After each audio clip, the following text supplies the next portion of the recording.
The first step is to choose two very different oil pastel colors. Then you need to pick the lightest color to use first. And which is lighter? You are right, the pink is lighter. So I'm going to put the darker color to the side, and then you will want to start by drawing your oval for your fish's body, and then you'll need to color it in solidly. Now, is that colored in solidly? No, it is not. I need to color it in completely, okay? So I need to fill that in completely. Oh, I see some white showing through. Do you? That means I need to go over it. Okay, so I have colored it in completely. The next step is to put this away and grab my darker color, and now I'm going to outline it, and then I'm going to hide everything underneath it. Did I hide it? No, and that's not going to work. I need to hide it completely, so I'm going to color over all those spaces, hiding it completely.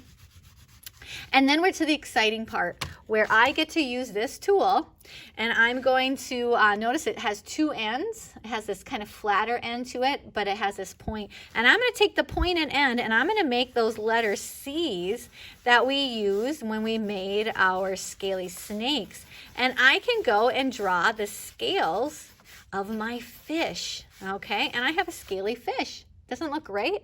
Then I get to finish it up by adding in other things. I could make a fin. Maybe this is going to be like a betta fish. Okay, a lovely back fin.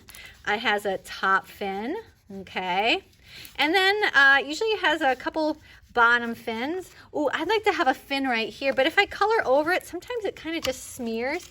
And so, you know, I like to go back with this flat end, and I just kind of scrape out the oval space, okay, in solidly, and then when I color over it this time, that blue shows up really nicely.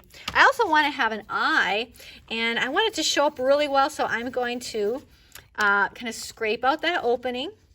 I'll put my white on there, and then I can make the eye. And there's my cute little fish. Maybe I'll give it some little lips too, just for fun. There's my fish. So to repeat that process, I need to go to a new spot, and then I pick out two colors that are very different. There's my first color, and maybe I will use, you know what, two different colors. I'm going to use a blue and a pink this time. And I use the lightest color first, which would be pink. Okay, so I'm going to make my oval. What's that next step? You are right. I need to color it in solidly.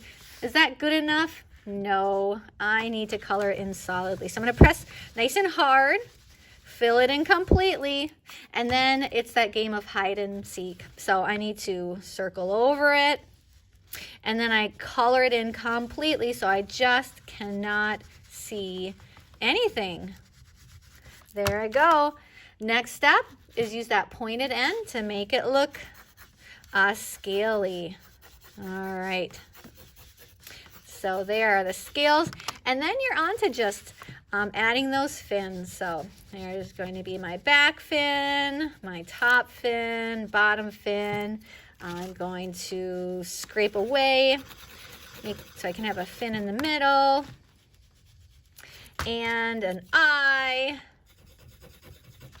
All right, you guys get the idea. So we're always picking the lighter color to go first and then the darker over it. So if I were going to use these two colors together, I would use the yellow first, the red over it. So have fun. You are going to fill that paper full of some fish, okay? And then later on, we'll be adding some other things. Have fun.